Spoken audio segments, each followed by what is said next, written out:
सत श्री अकाल जी। एक बारी दोबारा शुरू करते हैं। अज विसाखी का दिन आ ते मेरे वालों तुहानू सारिਆਂ ਨੂੰ विसाखी दियां बहुत बहुत मुबारकां। ते ये दिन अज बहुत इंपॉर्टेंट इस करके भी आ बिकॉज अज दे दिन श्री गुरु गोबिंद सिंह जी ने खालसा पंथ साजिया सी। साडे पंथ दी अज दे दिन स्थापना हुई सी। सो इस करके साडे लई बहुत बहुत महत्वपूर्ण दिन है ये खालसा पंथ। जिन्ना कि मैं समझदा, देखो गल्लां आपां इस करके कर रहे हैं क्योंकि कदे कदे ये जरूरी हुंदा, ये जरूरी हुंदा भी आपां इंट्रोस्पैक्ट भी करिए, आपदे अंदर भी झाती मारीए। खालसा पंथ साजिया गुरु साहब दा साडे याद रह गया, पंथ याद रह गया। पंथ क्यों साजिया गया ये गल किसे दे याद नहीं। ये इस करके गल जरूरी आ यह करनी क्योंकि असीं भुल्ले फिरदे हां भी पंथ क्यों साजिया गया सी। सिर्फ सानू पंथ याद रह गया तो उस पंथ दे चक्कर च असीं आपदे आप नूं इन्ना ज़्यादा गुमराह करन लग गए, या साडे लोग सानू या साडे आगू सानू गुमराह करन लग गए। असीं भुल ही गए भी Khalsa Panth was created to serve the humanity. इंसानियत दी रखिया लई, इंसानियत दे लई काम करन खातर यह पंथ साजिया गया सी। पर वो गल्लां किसे दे याद नहीं। असीं आपस च लड़ी जाने आ, असीं एक दूजे दियां लत्तां खिच्ची जाने आ। मैं तुहानूं एक उदाहरण देनी चाहना, इहनूं ध्यान नाल सुणिओ। ये गल दोबारा करते हैं आपां भी जदों किसे नूं कोई मैडिकल प्रॉब्लम हुंदी आ या वो डॉक्टर कोले जांदा तां उत्थे उहदे ऑपरेशन होना होवे, उहदे कई प्रकार दे टैसट कीते जांदे आ। ਉਹਨੂੰ ऑपरेशन थिएटर लिजाण तो पहलां ਉਹਦੇ 10-15 तरह के ब्लड टैसट भी किया जाता, ਉਹਦੀ हार्ट बीट भी चैक की जाती है, ਉਹਦੀਆਂ होर भी कॉम्प्लीकेशनस डायबिटीज़ भी देखी जाती है, हर तरह के टैसट किए जाते हैं। तो जदों ये सारे टैसट ठीक निकलन तो उन्होंने ऑपरेशन थिएटर च लिजाया जाता। ये सब कुछ जान के भी हुण आ कॉम्प्लीकेशन आ सकदियां, कॉम्प्लीकेशनस आ सकदियां जे असीं इहदा ऑपरेशन करते हैं। तो ये गल उवें ही आ जदों असीं किसे नूं या साडे सिख गुरुद्वारा साहब च बैठ के असीं अमृत छकाउने आ, उन्होंने खालसा सजाउने आ, उन्होंने ये गल जमा ही नहीं पुछी जाती भी तैनूं बुरी संगत दा असर तां नहीं आ तेरे ते। ये गल नहीं पुछी जाती भी तेरे च कोई लालच तां नहीं आ, काम क्रोध लोभ मोह हंकार इन्हां चीज़ां ते तेरा किन्ना क कंट्रोल आ। तो उदों बाद तैनूं खालसा सजा सकते हैं क्योंकि खालसे का मतलब आ खालस, असल जिहड़ा प्योर सोल आ ओह। ये गल्लां बिना पुछे ही अगले नूं आपां साडे सिख कशहरा दे दिंदे आ, किरपान दे दिंदे आ, केस रखा दिंदे आ, ते 5 तरह के साडे जिहड़े कक्खे आ साडे केस वो करा के अगले नूं कहिंदे आ भी लो जी तुसीं खालसे सज गए। खालसे आए किवें सज गए, मैनूं ये गल दसो। खालसा सजना वो बंदा खालसा किवें हो सकदा जिहदियां आदतां माड़ियां होण, उदे उहनूं तुसीं अमृत तां छकाता, पर उहदियां जिहड़ियां आदतां ते वो किवें कंट्रोल करूगा, वो किवें बदलूगा, ये गल जमा ही नहीं ध्यान दित्ती जांदी। तां मैं इस करके यही गल कर रहा, सानू आपदे अंदर भी झाकण की जरूरत आ, साडी कौम नूं आपदे अंदर झाकण की जरूरत आ। क्योंकि जिहड़ा पंथ साजिया सी या जिहड़ी साडे बंदे बनाए सी वो तां लोकां दी रखिया लई, कमज़ोर मजलूमां दी रखिया लई, उन्हां दे हक्कां दे खातर लड़न वास्ते बनाए सी। पर ये बंदे आपदे खातर ही लड़ी जांदे आ, इन्हां दे आपदे ही हक हो गए। ये बंदे जदों पैदा किए गए 10वें पातशाह ने ये पंथ साजिया, तो जदों किते ये फौज निकलदी सी तां उदों इन्हां दे लई साडा आदर सत्कार इन्ना ज़्यादा हुंदा सी भी ये साडी फौज निकली आ, अज किसी ना किसी गरीब के खातर लड़न जा रहे होणगे या अज किसी का भला करन जा रहे होणगे। मैनूं तुसीं एक भी उदाहरण दे दो भी जिथे किते हुण साडी कोई फौज निकली आ वो किसी गरीब का भला करन चले आ या किसी खातर लड़न चले आ, असीं तां आपदे खातर ही लड़न लग गए। सो सानू आपदे अंदर झाकण की जरूरत आ क्योंकि मैनूं ऐं लगदा सानू साडे गुरु साहबान साडे गुरु नानक साहब ने भी यही गल सिखाई। 3 ही गल्लां सिखाइयां बाबे ने। बाबा कहंदा नाम जपो, ਵੰਡ ਛਕੋ, ਕਿਰਤ ਕਰੋ। ਤੁਸੀਂ ਮੈਨੂੰ ਇੱਕ ਗੱਲ ਦੱਸੋ ਵੀ ਇਹ ਗੋਲਕਾਂ ਤੇ ਪਲਣ ਵਾਲੇ ਬਾਬੇ ਕਿਹੜੀ ਕਿਰਤ ਕਰਦੇ ਆ? ਇਹ ਗੋਲਕਾਂ ਤੇ ਜਿਹੜਾ ਬਾਬੇ ਪਲਦੇ ਆ, ਇਹ ਕਿਰਤ ਕਰ ਹੀ ਨਹੀਂ ਸਕਦੇ। ਮੈਂ ਹੋਰ ਵੀ ਗੱਲ ਇਹ ਕਰਦਾ, ਮੈਨੂੰ ਨਹੀਂ ਪਤਾ ਮੇਰਾ ਕਿਹਨੇ ਵਿਰੋਧ ਕਰਨਾ ਨਹੀਂ ਕਰਨਾ, ਪਰ ਮੈਨੂੰ ਐਂ ਲੱਗਦਾ ਵੀ ਤੁਸੀਂ ਗੁਰਦੁਆਰਾ ਸਾਹਿਬ ਜਿਹੜੇ ਜਿਹੜੇ ਬਾਬੇ ਬੈਠੇ ਆ, ਕਿਉਂ ਬੈਠੇ ਹੋ? ਗੁਰਦੁਆਰਾ ਸਾਹਿਬ ਤਾਂ ਸਾਡੇ ਲਈ ਪਲੇਸ ਆਫ ਵਰਸ਼ਿਪ ਆ। ਅਸੀਂ ਉੱਥੇ ਜਾ ਕੇ ਨਤਮਸਤਕ ਹੁੰਨੇ ਆ ਸ਼੍ਰੀ ਗੁਰੂ ਗ੍ਰੰਥ ਸਾਹਿਬ ਦੇ ਅੱਗੇ। ਅਸੀਂ ਉੱਥੇ ਜਾ ਕੇ ਪ੍ਰੇ ਕਰਦੇ ਆ ਆਪਦੇ ਗੁਰੂਆਂ ਨੂੰ, ਆਪਦੇ ਬਾਬਿਆਂ ਨੂੰ, ਸਾਡੇ ਜਿਹੜੇ ਸਾਡੇ ਸਤਿਕਾਰਯੋਗ ਜਾਂ ਸਾਡੇ ਪੂਜਨਯੋਗ ਬਾਬੇ ਆ ਉਹਨਾਂ ਨੂੰ ਅਸੀਂ ਪ੍ਰੇ ਕਰਦੇ ਆ ਵੀ ਸਾਨੂੰ ਮਤਬੁੱਧ ਬਖਸ਼ਿਓ, ਸਾਨੂੰ ਚੰਗੇ ਇਨਸਾਨ ਬਣਾਇਓ, ਸਾਨੂੰ ਤੁਸੀਂ ਚੰਗੇ ਰਾਹ ਤੇ ਤੁਰਨ ਦੀ ਹਿੰਮਤ ਦਿਓ। ਤੁਸੀਂ ਉੱਥੇ ਬੈਠੇ ਕੀ ਕਰਦੇ ਹੋ? ਤੁਸੀਂ ਉਹਨਾਂ ਗੋਲਕਾਂ ਤੇ ਕਿਉਂ ਪਲਦੇ ਹੋ? ਤੁਸੀਂ ਕਿਰਤ ਕਰੋ। ਸਾਡੇ ਬਾਬੇ ਨਾਨਕ ਨੇ ਕਿਰਤ ਆਪ ਕੀਤੀ ਸੀ। ਮੇਰੇ ਖਿਆਲ 'ਚ ਬਾਬੇ ਨਾਨਕ ਤੋਂ ਦਲੇਰ, ਬਾਬੇ ਨਾਨਕ ਤੋਂ ਮੋਸਟ ਟਰੈਵਲਡ ਪਰਸਨ ਇਸ ਦੁਨੀਆ 'ਚ ਅੱਜ ਤੱਕ ਨਹੀਂ ਹੋਇਆ, ਕਿਉਂਕਿ ਬਾਬੇ ਨਾਨਕ ਨੇ ਜਿੰਨੀਆਂ ਉਦਾਸੀਆਂ ਕੀਤੀਆਂ, ਜਿੱਧਰ ਨੂੰ ਤੁਰ ਪੈਂਦਾ ਸੀ ਉਹ ਲੋਕਾਂ ਦਾ ਭਲਾ ਹੀ ਕਰਦਾ ਜਾਂਦਾ ਸੀ। ਉਹ ਰਿਫਾਰਮਰ ਸੀ, ਬਹੁਤ ਵੱਡੇ ਰਿਫਾਰਮਰ ਸੀ। ਉਹਨਾਂ ਨੇ ਜਿਹੜੇ ਉਸ ਵੇਲੇ ਸਮਾਜ ਦੀਆਂ ਕੁਰੀਤੀਆਂ ਸੀ ਉਹਦੇ ਅਗੇਂਸਟ ਉੱਠ ਕੇ ਗੱਲਾਂ ਕਹੀਆਂ, ਉਹਦੇ ਅਗੇਂਸਟ ਉੱਠ ਕੇ ਲੜਾਈਆਂ ਕੀਤੀਆਂ। ਤੁਸੀਂ ਦੱਸੋ ਕੀ ਕਰਦੇ ਹੋ? ਤੁਸੀਂ ਸਾਨੂੰ ਕਿਸੇ ਗੁਰੂ ਨੇ ਇਹ ਗੱਲ ਕਹੀ ਵੀ ਤੁਸੀਂ ਕੱਟੜ ਹੋ ਜਾਓ? ਕੱਟੜਪੰਥੀ ਕਿਹੜੇ ਸਾਡੇ ਗੁਰੂ ਨੇ ਸਾਨੂੰ ਸਿਖਾਈ ਆ? ਜਾਂ ਸਾਨੂੰ ਇਹ ਗੱਲ ਕਿਹੜੇ ਗੁਰੂ ਜੀ ਨੇ ਸਿਖਾਈ ਆ ਵੀ ਤੁਸੀਂ ਬਾਈ ਜਾਤ ਪਾਤ ਦੇਖਣਾ, ਤੁਸੀਂ ਹਿੰਦੂਆਂ ਦੇ ਵੀ ਅਗੇਂਸਟ ਲੜੋ, ਤੁਸੀਂ ਉਹਨਾਂ ਦੇ ਵੀ ਅਗੇਂਸਟ ਲੜੋ, ਤੁਸੀਂ ਫਲਾਨਿਆਂ ਦੇ ਵੀ ਅਗੇਂਸਟ ਲੜੋ, ਤੁਸੀਂ ਸਿੱਖ ਹੋ? ਨਹੀਂ, ਸਿੱਖ ਦਾ ਮਤਲਬ ਜਿੰਨਾ ਸਾਨੂੰ ਸਿਖਾਇਆ ਗਿਆ, ਸਿੱਖ ਦਾ ਮਤਲਬ ਸੀ ਸਿੱਖਣਾ। ਜਿਹੜਾ ਬੰਦਾ ਰੋਜ਼ ਸਿੱਖੇ ਉਹ ਸਿੱਖ ਆ। ਤੇ ਖਾਲਸਾ ਫੌਜ ਉਹ ਫੌਜ ਸੀ ਜਿਨ੍ਹਾਂ ਦਾ ਕਾਮ, ਕ੍ਰੋਧ, ਲੋਭ, ਮੋਹ, ਹੰਕਾਰ ਦੇ ਉੱਤੇ ਵਸ ਸੀ। ਉਹ ਇਹਨਾਂ ਚੀਜ਼ਾਂ ਤੋਂ ਦੂਰ ਸੀ। ਉਹ ਇੱਕ ਪਿਓਰ ਹਿਊਮਨ ਬੀਇੰਗ ਦੀ ਫਾਰਮ ਆ, ਉਹਨੂੰ ਖਾਲਸਾ ਕਿਹਾ ਗਿਆ। ਤੁਸੀਂ ਮੈਨੂੰ ਇੱਕ ਗੱਲ ਦੱਸੋ, ਕਿੱਥੇ ਆ ਉਹ ਪਿਓਰ ਹਿਊਮਨ ਬੀਇੰਗ ਦੀ ਫਾਰਮ? ਇਹੋ ਜਿਹੇ ਸਾਡੇ ਖਾਲਸਿਆਂ ਨੂੰ ਮੈਂ ਜਾਣਦਾ, ਹਜੇ ਵੀ ਜਾਣਦਾ, ਜਿਹੜੇ ਆਪਦਾ ਕੰਮ ਕਰਦੇ ਆ, ਕਿਰਤ ਕਰਦੇ ਆ ਤੇ ਲੋਕ ਭਲਾਈ ਕਰਦੇ ਆ, ਇਨਸਾਨੀਅਤ ਦੀ ਖਾਤਰ ਲੜਦੇ ਆ। ਉਹ ਬੰਦੇ ਐਜੂਕੇਟਡ ਬੰਦੇ ਆ, ਕਿਉਂਕਿ ਅਸੀਂ, ਮੈਨੂੰ ਐਂ ਲੱਗਦਾ 1984 ਤੋਂ ਬਾਅਦ 2002, 2003, 4, 5 ਤਾਈਂ ਕੋਈ ਬੰਦਾ ਐਜੂਕੇਸ਼ਨ ਲੈਵਲ ਤੇ ਜਾਂ ਇੰਟਲੈਕਚੁਅਲ ਲੈਵਲ ਤੇ, ਇੰਟਲੈਕਟ ਖਤਮ ਹੋ ਗਈ, ਐਜੂਕੇਸ਼ਨ ਖਤਮ ਹੋ ਗਈ। ਅਸੀਂ ਸਿਰਫ ਝੋਟੇ ਕੁੱਟੀ ਪੈਦਾ ਕੀਤੇ ਆ। ਅਸੀਂ ਕੋਈ ਚੰਗੀ ਸੋਚ ਰੱਖਣ ਵਾਲੇ ਬੰਦੇ ਪੈਦਾ ਹੀ ਨਹੀਂ ਕਰ ਸਕੇ।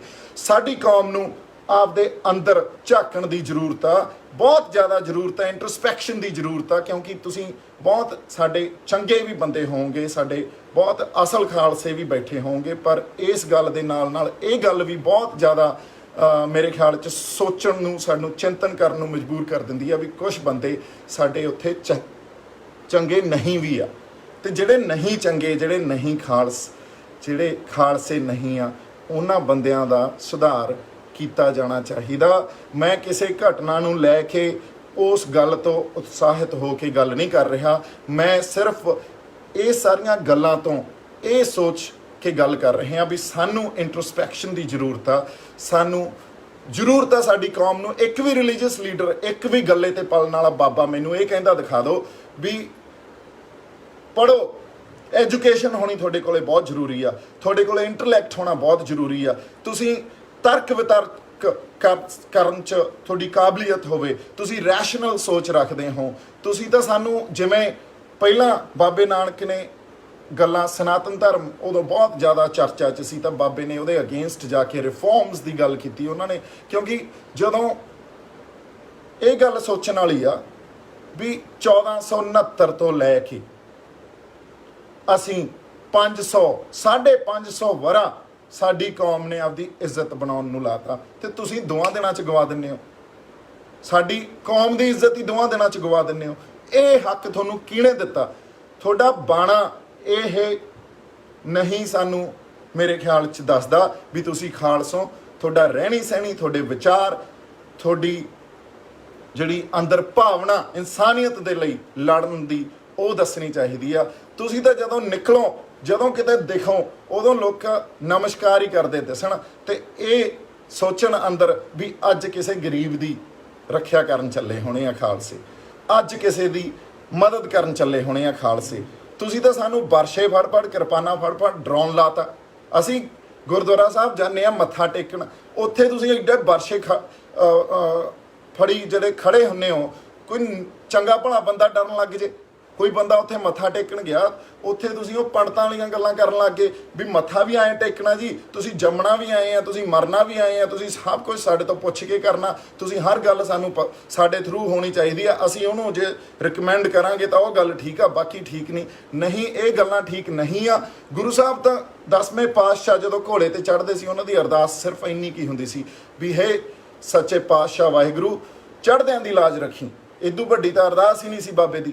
ਸੋ ਮੇਰਾ ਇੱਥੇ ਆਉਣਾ, ਇਹ ਗੱਲ ਕਰਨੀ ਕਿਸੇ ਦੇ ਅਗੇਂਸਟ ਨਹੀਂ ਮੈਂ ਗੱਲ ਕਰ ਰਿਹਾ, ਇਹ ਗੱਲ ਕਰਨ ਦਾ ਮਤਲਬ ਜਾਂ ਇਹਦਾ ਮੰਤਵ ਸਿਰਫ ਇਹੀ ਸੀ ਵੀ ਅਸੀਂ, ਸਾਡੀ ਕੌਮ ਇੰਟਰੋਸਪੈਕਸ਼ਨ ਕਰੇ, ਅਸੀਂ ਆਪਦੇ ਅੰਦਰ ਝਾਕੀਏ, ਝਾਤੀ ਮਾਰੀਏ, ਅਸੀਂ ਆਪਦੇ ਬੰਦਿਆਂ ਨੂੰ ਪੈਦਾ ਕਰੀਏ, ਜਿਹੜੇ ਬੰਦੇ ਪੜ੍ਹੇ ਲਿਖੇ ਹੋਣ, ਜਿਹੜੇ ਬੰਦਿਆਂ 'ਚ ਇੰਟੈਲੈਕਟ ਹੋਵੇ, ਜਿਹੜੇ ਬੰਦੇ ਸਟੇਟ ਦੀ ਗੱਲ ਸਮਝ ਸਕਣ। ਕਿਉਂਕਿ ਇੱਕ ਗੱਲ ਯਾਦ ਰੱਖਿਓ ਮਿੱਤਰੋ, ਜਿਹੜੇ ਵੱਡੇ ਵੱਡੇ ਬਾਬੇ ਬਣੇ ਫਿਰਦੇ ਆ ਨਾ, ਜਾਂ ਜਿਹੜੇ ਗੱਲਿਆਂ ਤੇ ਜਾਂ ਗੋਲਕਾਂ ਤੇ ਪਲਦੇ ਆ, ਉਹ ਵੀ ਸਟੇਟ ਸਪਾਂਸਰ ਹੁੰਦੇ ਆ। ਇਹ ਸਾਰੇ ਬਾਬੇ ਸਟੇਟ ਸਪਾਂਸਰ ਆ, ਤੁਸੀਂ ਇਹ ਗੱਲ ਯਾਦ ਰੱਖਿਓ। ਮੈਂ ਤੁਹਾਨੂੰ ਇੱਕ ਗੱਲ ਕਹਿਣਾ ਵੀ ਆਪਦੇ ਆਪ ਨੂੰ ਇੰਨਾ ਉੱਚਾ ਲੈ ਜਾਓ, ਪੜ੍ਹਾਈ ਲਿਖਾਈ 'ਚ ਇੰਨਾ ਉੱਚਾ ਲੈ ਜਾਓ, ਜਾਂ ਸੋਚ ਤੁਹਾਡੀ ਇੰਨੀ ਉੱਚੀ ਹੋਵੇ, ਤੁਸੀਂ ਜਿਹੜੀ ਗੱਲ ਸਮਝਣ ਵਾਲੀ ਆ, ਸਮਝਣ ਵਾਲੀ ਇਹ ਗੱਲ ਆ, ਇੱਕ ਹੁੰਦਾ ਦਿਖਾਵਾ, ਇੱਕ ਹੁੰਦਾ ਉਹ ਸਾਹਮਣੇ ਜਿਹੜਾ ਦਿਖਦਾ, ਉਹਦੇ ਅੰਦਰ ਝਾਕ ਕੇ ਵੀ ਦੇਖ ਸਕੋ ਵੀ ਅਸਲ ਗੱਲ ਕੀ ਹੋ ਰਹੀ ਆ। ਇਹ ਗੱਲ ਬਹੁਤ ਜ਼ਰੂਰੀ ਆ ਸਮਝਣੀ, ਸਾਡੇ ਨੌਜਵਾਨਾਂ ਵਾਸਤੇ ਇਹ ਗੱਲ ਸਮਝਣੀ ਬਹੁਤ ਜ਼ਰੂਰੀ ਆ, ਸਾਡੇ ਲੋਕਾਂ ਵਾਸਤੇ ਇਹ ਗੱਲ ਸਮਝਣੀ ਬਹੁਤ ਜ਼ਰੂਰੀ ਆ, ਸਾਡੀ ਕੌਮ ਵਾਸਤੇ ਇਹ ਗੱਲ ਸਮਝਣੀ ਬਹੁਤ ਜ਼ਰੂਰੀ ਆ। ਕਿਉਂਕਿ ਦੇਖੋ, ਮੈਂ why I am talking about our own people and why I am talking about this introspection, because it's about time, it's high time for us to probably do that introspection and understand why we were created, what is a human being, what is our purpose, what is humanity। ਇਹ ਜਾਤ ਪਾਤ ਧਰਮ ਜਿਹੜੇ ਇਹ ਗੱਲਾਂ 'ਚ ਕੋਈ ਦਮ ਨਹੀਂ, ਦਮ ਸਿਰਫ ਇਨਸਾਨੀਅਤ 'ਚ ਆ। ਕਿਉਂਕਿ ਸਾਡੇ ਬਾਬੇ ਵੀ ਇਨਸਾਨੀਅਤ ਖਾਤਰ ਲੜੇ ਆ, ਅਸੀਂ ਵੀ ਇਨਸਾਨੀਅਤ ਖਾਤਰ ਲੜੀਏ, ਅਸੀਂ ਉਹਨੂੰ ਹੀ ਆਪਦਾ ਧਰਮ ਮੰਨੀਏ, ਉਹੀ ਸਾਡੀ ਜਾਤ ਆ। ਇਦੋਂ ਉੱਤੇ ਮੈਨੂੰ ਨਹੀਂ ਲੱਗਦਾ ਕੋਈ ਹੋਰ ਧਰਮ ਵੀ ਹੋ ਸਕਦਾ ਜਾਂ ਕੋਈ ਜਾਤ ਵੀ ਹੋ ਸਕਦੀ ਹੈ। ਕਿਉਂਕਿ ਜਦੋਂ ਗੁਰੂ ਤੇਗ ਬਹਾਦਰ ਜੀ ਕੋਲ ਕਸ਼ਮੀਰੀ ਪੰਡਤ ਆਏ ਸੀ, ਉਹਨਾਂ ਨੇ ਇਹ ਨਹੀਂ ਪੁੱਛਿਆ ਸੀ ਵੀ ਤੁਸੀਂ ਕਿਹੜੀ ਜਾਤ ਨੂੰ ਬਿਲੋਂਗ ਕਰਦੇ ਹੋ, ਉਹਨਾਂ ਨੇ ਇਹ ਵੀ ਨਹੀਂ ਕਿਹਾ ਵੀ ਤੁਸੀਂ ਸਿੱਖ ਬਣ ਜਾਓ ਪਹਿਲਾਂ, ਫਿਰ ਮੈਂ ਤੁਹਾਡੇ ਲਈ ਜਾ ਕੇ ਖੜਾ ਹੋਊਂਗਾ ਜਾਂ ਲੜੂੰਗਾ। ਉਹਨਾਂ ਨੇ ਕਿਹਾ ਸੀ ਵੀ ਮੈਂ ਤੁਹਾਡੇ ਨਾਲ ਚੱਲਦਾ, ਜੇ ਤੁਹਾਡੇ ਨਾਲ ਧੱਕਾ ਹੋ ਰਿਹਾ ਕੋਈ ਗੱਲ ਨਹੀਂ, ਮੈਂ ਬੈਠਾ, ਮੈਂ ਤੁਹਾਡੇ ਨਾਲ ਚੱਲਦਾ। ਸਾਡਾ ਜਿਹੜਾ ਅਸਲ ਮੇਰੇ ਖਿਆਲ 'ਚ ਸਪਿਰਿਟ ਆ ਸਾਡੀ, ਉਹ ਆ, ਸਾਡੀ ਕੌਮ ਵੀ ਉਹੀ ਆ। ਤੁਸੀਂ ਲੋਕਾਂ ਨੂੰ, ਜਿਹੜੇ ਪੇਰੈਂਟਸ ਮੇਰੀ ਗੱਲ ਸੁਣਦੇ ਹੁਣ, ਆਪਦੇ ਬੱਚਿਆਂ ਨੂੰ ਪੜ੍ਹਾਓ, ਕਿਉਂਕਿ ਹੁਣ ਬਥੇਰੇ ਝੋਟੇ ਕੁੱਟ ਪੈਦਾ ਕਰ ਲਏ ਆਪਾਂ। ਟਾਈਮ ਆ ਗਿਆ ਜਦੋਂ ਅਸੀਂ ਆਪਦੇ ਆਪ ਨੂੰ ਐਜੂਕੇਟਡ ਬਣਾਈਏ, ਅਸੀਂ ਆਪਦੇ ਆਪ ਨੂੰ ਪੜ੍ਹਾਈਏ, ਅਸੀਂ ਆਪਦੀ ਕੌਮ ਨੂੰ ਇਹ ਸੰਦੇਸ਼ ਦਈਏ ਵੀ ਪੜ੍ਹੋ ਲਿਖੋ ਮਿੱਤਰੋ, ਗੱਲ ਅਸਲ ਪਤੇ ਦੀ ਕਰੀਏ, ਗੱਲਾਂ ਨੂੰ ਸਮਝੀਏ। Education makes a lot of difference in your personality, in your the way you think, the way you probably perceive things in the world. It makes a lot of difference. ਕੱਟੜਪੰਥੀ ਸਾਡੇ ਕਿਸੇ ਗੁਰੂ ਨੇ, ਸਾਡੇ ਕਿਸੇ ਜਿਹੜੇ ਵੱਡੇ ਵੱਡੇ ਸਾਡੇ ਰੋਲ ਮਾਡਲਸ ਆ, ਕਿਸੇ ਨੇ ਨਹੀਂ ਸਿਖਾਈ। ਕਿਉਂਕਿ ਜਿਹੜਾ ਬੰਦਾ, ਤੁਸੀਂ ਇਹ ਦੇਖ ਲਓ, ਪੰਜਾਬ 'ਚ ਅਸੀਂ ਕਿਰਪਾਨਾਂ ਲੈ ਕੇ ਫਿਰਨ ਲੱਗ ਗਏ। ਮੈਨੂੰ ਅੱਜ ਤੱਕ ਪੰਜਾਬ 'ਚ ਰਹਿੰਦੇ ਨੂੰ ਇਹ ਕਦੇ ਨਹੀਂ ਮਹਿਸੂਸ ਹੋਇਆ ਵੀ ਮੈਂ ਕੋਈ ਹਥਿਆਰ ਲੈ ਕੇ ਚੱਲਾਂ। ਜਾਂ ਤੁਸੀਂ ਦੱਸੋ, ਤੁਹਾਨੂੰ ਕਿਸੇ ਨੂੰ ਮਹਿਸੂਸ ਹੋਇਆ ਹੋਵੇ ਵੀ ਪੰਜਾਬ 'ਚ ਤੁਸੀਂ ਕੋਈ ਹਥਿਆਰ ਲੈ ਕੇ ਚੱਲੋ, ਜਾਂ ਸਾਡੇ ਕਿਸੇ ਹਿੰਦੂ ਭਰਾ ਨੇ ਸਾਨੂੰ ਕਦੇ ਅੱਖਾਂ ਦਿਖਾਈਆਂ ਹੋਣ? ਕਦੇ ਨਹੀਂ ਮਹਿਸੂਸ ਹੋਇਆ। ਸੋ ਅਸੀਂ ਸਾਰਿਆਂ ਦੇ ਹਾਂ, ਅਸੀਂ ਸਾਰੀ ਇਨਸਾਨੀਅਤ ਦੇ ਹਾਂ, ਅਸੀਂ ਹਰ ਕਿਸੇ ਦਾ ਸਤਿਕਾਰ ਕਰਦੇ ਹਾਂ, ਅਸੀਂ ਹਰ ਕਿਸੇ ਨੂੰ ਪਿਆਰ ਕਰਦੇ ਹਾਂ। ਇਹੀ ਮੇਰੇ ਖਿਆਲ 'ਚ ਸਾਡੇ ਬਾਬਿਆਂ ਨੇ, ਸਾਡੇ ਗੁਰੂਆਂ ਨੇ ਸਾਨੂੰ ਗੱਲਾਂ ਸਿਖਾਈਆਂ। ਸੋ ਦੁਕਾਨਦਾਰੀਆਂ ਦੇ ਪਿੱਛੇ ਨਾ ਲੱਗੋ, ਇਹਨਾਂ ਬੰਦਿਆਂ ਦੇ ਪਿੱਛੇ ਨਾ ਲੱਗੋ। ਆਪਦੇ ਆਪ ਨੂੰ, ਆਪਦੇ ਸੰਸਕਾਰ ਤੇ ਆਪਦੇ ਅੰਦਰ ਜਿਹੜੇ ਮੇਰੇ ਖਿਆਲ 'ਚ ਤੁਹਾਡੇ ਵਿਚਾਰ ਆ, ਉਹ ਇੰਨੇ ਕੁ ਉੱਚੇ ਹੋਣ ਵੀ ਆਪਾਂ ਇਹ ਸਾਰੀਆਂ ਗੱਲਾਂ ਸਮਝ ਸਕੀਏ। ਬਾਕੀ ਗੱਲਾਂ ਬਹੁਤ ਡੂੰਘੀਆਂ, ਮੈਂ ਬਹੁਤ ਟਾਈਮ ਇੰਨਾ ਕੁ ਹੁੰਦਾ ਵੀ ਉਨੀ ਕੁ ਗੱਲ ਕਰ ਰਿਹਾ। ਹੋ ਸਕਦਾ ਤੁਹਾਡੇ ਇਹ ਗੱਲ ਸਮਝ ਆ ਜੇ ਜਿਹੜੀ ਮੈਂ ਤੁਹਾਡੇ ਤੱਕ ਪਹੁੰਚਾਉਣੀ ਚਾਹ ਰਿਹਾ। ਉਹ ਗੱਲ ਦਾ ਸਿਰਫ ਮਤਲਬ ਇਹੀ ਸੀ ਵੀ ਖਾਲਸਾ ਤਾਂ ਕਾਮ, ਕ੍ਰੋਧ, ਲੋਭ, ਮੋਹ, ਹੰਕਾਰ ਤੋਂ ਉੱਤੇ ਹੁੰਦਾ। ਖਾਲਸਾ ਆਪਸ 'ਚ ਨਹੀਂ ਲੜਦੇ, ਇੱਕ ਦੂਜੇ ਦੀਆਂ ਲੱਤਾਂ ਨਹੀਂ ਖਿੱਚਦੇ। ਮੇਰੇ ਖਿਆਲ 'ਚ ਖਾਲਸ ਜਿਹੜੀ ਗੱਲ ਆ ਉਹ ਖਾਲਸੀ ਹੋਣੀ ਚਾਹੀਦੀ ਆ। ਤੁਸੀਂ ਪਲੀਜ਼ ਖਾਲਸ ਰਹੋ। ਤੁਸੀਂ ਪਲੇਸਿਸ ਆਫ ਵਰਸ਼ਿਪ ਆ ਜਿਹੜੀਆਂ, ਦੇਖੋ ਤੁਸੀਂ ਅੱਜ ਦੀ ਡੇਟ 'ਚ ਇਹ ਗੱਲ ਸੋਚਣ ਵਾਲੀ ਆ, ਇਹ ਗੱਲ ਬਹੁਤ ਜ਼ਰੂਰੀ ਆ ਸੋਚਣੀ। ਕੁਦਰਤ ਨੇ ਇਹੋ ਜਿਹੀ ਗੱਲ ਕਰਤੀ, ਕਦੇ ਜ਼ਿੰਦਗੀ 'ਚ ਪਲੇਸਿਸ ਆਫ ਵਰਸ਼ਿਪ ਆ ਜਿਹੜੀਆਂ, ਜਾਂ ਜਿੱਥੇ ਜਾ ਕੇ ਆਪਾਂ ਭਗਤੀ ਕਰਦੇ ਆ, ਉਹ ਚਾਹੇ ਮੰਦਰ, ਗੁਰਦੁਆਰਾ ਸਾਹਿਬ, ਚਰਚਿਸ ਜਾਂ ਮਸਜਿਦ, ਇਹ ਬੰਦ ਨਹੀਂ ਹੋਈਆਂ ਸੀ, ਪਰ ਇਸ ਵੇਲੇ ਕੁਦਰਤ ਨੇ ਇਹ ਵੀ ਬੰਦ ਕਰਤੀਆਂ। ਇਹਦਾ ਮਤਲਬ ਇਹ ਆ, ਕੁਦਰਤ ਕਹਿੰਦੀ ਅਸੀਂ ਇੰਨਾ ਕੁ ਕੰਮ ਖਰਾਬ ਕਰ ਲਿਆ ਵੀ ਤੁਹਾਨੂੰ ਵਰਸ਼ਿਪ ਕਰਨ ਦੀ ਵੀ ਨਹੀਂ ਮੈਂ ਇਜਾਜ਼ਤ ਦਿੰਦੀ, ਤੁਹਾਨੂੰ ਵਰਸ਼ਿਪ ਵੀ ਨਹੀਂ ਕਰਨ ਦਿੰਦੀ, ਤੁਸੀਂ ਸਭ ਕੁਝ ਬੰਦ ਹੋ ਗਿਆ, ਸਾਰੀ ਦੁਨੀਆ ਘਰੇ ਬੈਠੀ ਆ। ਬਹੁਤ ਵੱਡੀ ਗੱਲ ਆ, ਸੋਚਣ ਵਾਲੀ ਗੱਲ ਆ। So that's about it. ਮੈਂ ਤੁਹਾਨੂੰ ਦਰਖਾਸਤ ਇਹ ਕਰਦਾ, ਤੁਹਾਨੂੰ ਸਾਰਿਆਂ ਨੂੰ, ਸਾਡੀ ਕੌਮ ਨੂੰ ਇਹ ਗੱਲ ਕਹਿਣਾ, ਇੰਟਰਸਪੈਕਸ਼ਨ ਦੀ ਜ਼ਰੂਰਤ ਹੈ ਇਸ ਵੇਲੇ, ਆਪਦੇ ਅੰਦਰ ਝਾਕਣ ਦੀ ਵੀ ਜ਼ਰੂਰਤ ਆ, ਕਿਉਂਕਿ ਅਸੀਂ ਨਾ ਤਾਂ ਸਿੱਖ ਨੂੰ ਨਾ ਸਿੱਖੀ ਨੂੰ ਬਦਨਾਮ ਹੁੰਦੇ ਨਹੀਂ ਦੇਖ ਸਕਦੇ। ਸਾਡੀ ਕੌਮ ਨੂੰ ਚਾਹੀਦਾ, ਜਿਹੜਾ ਖਾਲਸ ਦੀ ਗੱਲ, ਜਿਹੜੇ ਖਾਲਸੇ ਦੀ ਗੱਲ 10ਵੇਂ ਪਾਤਸ਼ਾਹ ਨੇ ਕੀਤੀ ਸੀ, ਜਿਹੜਾ ਪੰਥ ਸਾਜਿਆ ਸੀ ਤੇ ਕਿਉਂ ਸਾਜਿਆ ਸੀ, ਸਾਨੂੰ ਉਹੀ ਪੰਥ ਚਾਹੀਦਾ, ਸਾਨੂੰ ਉਹੀ ਬੰਦੇ ਚਾਹੀਦੇ ਆ। ਅਸੀਂ ਉਹਨਾਂ ਬੰਦਿਆਂ ਦਾ ਸਤਿਕਾਰ ਕਰਦੇ ਹਾਂ, ਨਤਮਸਤਕ ਹੁੰਦੇ ਹਾਂ ਉਹਨਾਂ ਬੰਦਿਆਂ ਅੱਗੇ, ਤੇ ਜਿਹੜੇ ਬੰਦੇ ਉਹ ਨਹੀਂ ਆ, ਉਹਨਾਂ ਬੰਦਿਆਂ ਨੂੰ ਪਲੀਜ਼ ਪਹਿਚਾਨੋ ਤੇ ਉਹਨਾਂ ਬੰਦਿਆਂ ਨੂੰ ਸਾਡੇ ਚੋਂ ਬਾਹਰ ਕੱਢੋ। ਮੈਂ ਇਹ ਨਹੀਂ ਕਹਿੰਦਾ ਵੀ ਕਿਸੇ ਨੇ, ਜਿਹੜਾ ਵੀ ਕੋਈ ਪਟਿਆਲੇ ਘਟਨਾ ਹੋਈ ਆ ਉਹ ਬੰਦੇ ਚੰਗੇ ਆ ਮਾੜੇ ਆ, ਮੈਨੂੰ ਨਹੀਂ ਪਤਾ ਚੰਗੇ ਆ ਮਾੜੇ ਆ, ਮੈਂ ਇਸ ਗੱਲ ਦੀ ਗੱਲ ਹੀ ਨਹੀਂ ਕਰਦਾ। ਪਰ ਮੈਂ ਗੱਲ ਇਹ ਕਰਦਾ ਵੀ ਸਾਨੂੰ ਇੰਟਰਸਪੈਕਸ਼ਨ ਦੀ ਜ਼ਰੂਰਤ ਆ, ਆਪਦੇ ਅੰਦਰ ਝਾਕਣ ਦੀ ਜ਼ਰੂਰਤ ਆ, ਸਾਡੀ ਕੌਮ ਨੂੰ ਆਪਦੇ ਅੰਦਰ ਝਾਕਣ ਦੀ ਜ਼ਰੂਰਤ ਹੈ ਇਸ ਵੇਲੇ। ਸੋ ਇਹ ਹੀ ਕਹਿੰਦੇ ਹੋਏ ਮੈਂ ਤੁਹਾਨੂੰ ਇੱਕ ਵਾਰੀ ਫਿਰ ਵਿਸਾਖੀ ਦੀਆਂ ਇੱਕ ਗੱਲ ਹੋਰ ਬਹੁਤ ਜ਼ਿਆਦਾ ਜ਼ਰੂਰੀ ਹੈ ਇਹ ਗੱਲ ਕਰਨੀ, ਕਿਸੇ ਦਿਨ ਹੋਰ ਵੀ ਕਰੂੰਗਾ, ਵੀ ਜਦੋਂ ਮੈਂ ਆ ਕੇ ਤੁਹਾਡੇ ਨਾਲ ਗੱਲ ਕਰਦਾ ਜਾਂ ਕਿਸੇ ਤੇ ਆਪਾਂ ਕਿਸੇ ਬਾਰੇ ਗੱਲ ਕਰਦੇ ਹਾਂ, ਸਾਡੇ ਆਗੂਆਂ ਬਾਰੇ, ਸਾਡੇ ਲੀਡਰਾਂ ਬਾਰੇ ਗੱਲ ਕਰਦੇ ਹਾਂ, ਉਹਦਾ ਮਤਲਬ ਇਹ ਨਹੀਂ ਹੁੰਦਾ ਇਹ ਗੱਲਾਂ ਕਿਸੇ ਪਾਰਟੀ ਦੇ ਲਈ ਜਾਂ ਮੈਂ ਬੀਜੇਪੀ ਲਈ ਜਾਂ ਅਕਾਲੀਆਂ ਲਈ ਜਾਂ ਕਿਸੇ ਲਈ ਵੀ ਕਰ ਰਿਹਾ, ਉਹਦਾ ਮਤਲਬ ਇਹ ਨਹੀਂ ਹੁੰਦਾ ਵੀ ਅਸੀਂ ਐਂਟੀ ਨੈਸ਼ਨਲ ਹੋ ਗਏ ਜਾਂ ਅਸੀਂ ਸੈਪਰੇਟਿਸਟ ਹੋ ਗਏ। ਅਸੀਂ ਨਾ ਤਾਂ ਐਂਟੀ ਨੈਸ਼ਨਲ ਆ, ਨਾ ਅਸੀਂ ਸੈਪਰੇਟਿਸਟ ਆ। ਅਸੀਂ ਸਿਰਫ ਗੱਲ ਇਹ ਕਰ ਰਹੇ ਹਾਂ, ਜਿਵੇਂ ਇਨਸਾਨੀਅਤ ਦੀ ਗੱਲ ਹੋਣੀ ਚਾਹੀਦੀ ਆ ਉਹ ਇਨਸਾਨੀਅਤ ਦੀ ਗੱਲ ਕਰ ਰਹੇ ਹਾਂ, ਜੋ ਲੋਕ ਭਲਾਈ ਦੀ ਗੱਲ ਹੋਣੀ ਚਾਹੀਦੀ ਹੈ ਲੋਕ ਭਲਾਈ ਦੀ ਗੱਲ ਕਰ ਰਹੇ ਹਾਂ। ਇਸ ਕਰਕੇ ਅਸੀਂ ਜੇ ਕਿਸੇ ਤੋਂ ਸਵਾਲ ਪੁੱਛਦੇ ਹਾਂ, ਜੇ ਸਾਡੇ ਆਨਰੇਬਲ PM ਤੋਂ ਸਵਾਲ ਪੁੱਛਦੇ ਹਾਂ ਜਾਂ ਸਾਡੇ ਆਨਰੇਬਲ CM ਤੋਂ ਸਵਾਲ ਪੁੱਛਦੇ ਹਾਂ, ਉਹਦਾ ਮਤਲਬ ਇਹ ਨਹੀਂ ਆ ਅਸੀਂ ਐਂਟੀ ਨੈਸ਼ਨਲ ਆ, ਨਾ ਹੀ ਅਸੀਂ ਕੱਟੜ ਆ, ਨਾ ਹੀ ਅਸੀਂ ਐਂਟੀ ਨੈਸ਼ਨਲ ਆ। ਅਸੀਂ ਹਰ ਬੰਦੇ ਨੂੰ ਪਿਆਰ ਤੇ ਸਤਿਕਾਰ ਕਰਨ ਵਾਲੇ ਬੰਦੇ ਆ। ਅਗਲੀ ਗੱਲ ਇਹ ਆ ਵੀ ਜੇ ਤੁਸੀਂ ਚਲੋ ਇਹ ਗੱਲਾਂ ਆਪਾਂ ਬਾਅਦ 'ਚ ਕਰਾਂਗੇ, ਹੋਰ ਬਥੇਰਾ ਕੁਛ ਆ ਗੱਲ ਕਰਨ ਨੂੰ। ਮੈਂ ਹੁਣ ਆਪਦੀ ਐਕਸਰਸਾਈਜ਼ ਕਰਨ ਚੱਲਿਆ, ਥੋੜ੍ਹੀਆਂ ਜਿਹੀਆਂ ਸਪ੍ਰਿੰਟਸ ਕਰਦਾ। ਮੈਂ ਤੁਹਾਨੂੰ ਸਾਰਿਆਂ ਨੂੰ ਵੀ ਇਹੀ ਕਰਨਾ, ਤੰਦਰੁਸਤ ਰਹੋ। ਡੈਫੀਨੇਟਲੀ ਅੱਜ ਦੀ ਡੇਟ 'ਚ ਇੱਕ ਮਹਾਮਾਰੀ ਆਈ ਹੋਈ ਆ, ਤੁਸੀਂ ਸੋਸ਼ਲ ਡਿਸਟੈਂਸਿੰਗ ਮੇਨਟੇਨ ਕਰੋ, ਤੁਸੀਂ ਕੁਆਰੰਟਾਈਨ ਮੇਨਟੇਨ ਕਰੋ, ਤੁਸੀਂ ਆਪਦੀ ਸਿਹਤ ਦਾ ਧਿਆਨ ਰੱਖੋ, ਆਪਦੇ ਪਰਿਵਾਰ ਦੀ ਸਿਹਤ ਦਾ ਧਿਆਨ ਰੱਖੋ। ਮੇਰੇ ਵੱਲੋਂ ਬਹੁਤ ਸਾਰਾ ਪਿਆਰ ਤੇ ਸਤਿਕਾਰ। ਸਤਿ ਸ਼੍ਰੀ ਅਕਾਲ।